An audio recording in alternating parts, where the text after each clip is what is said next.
As I went into the room, the mother sprang to her feet, anxious to know the result of the sitting. I assured her that the girl's husband had returned and proved his survival. Tears were in the mother's eyes as she clasped my hands, saying, "Mrs. Roberts, you have saved her life. Had he not come, I don't know what she would have done." Several times the poor child has talked resolutely of taking her own life. In that moment the full measure of the responsibility of my work dawned upon me. I offered a silent prayer that I should never be found wanting. A more dramatic case of forestalling tragedy occurred at the Queen's Hall in London.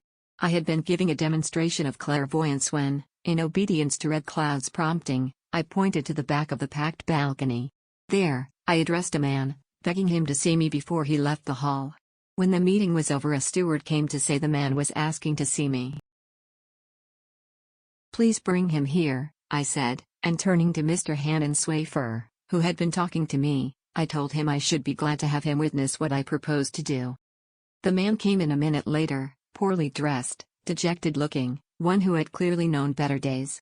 He said politely, "You asked to see me, Mrs. Roberts?" "Yes," I told him. "You have a bottle of poison in your pocket, and I don't think it should be there. Will you give it to me?"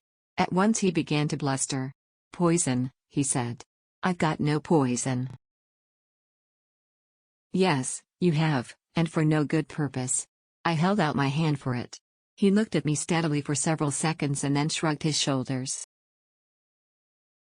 "Since you know so much about it, you'd better have the razor, too."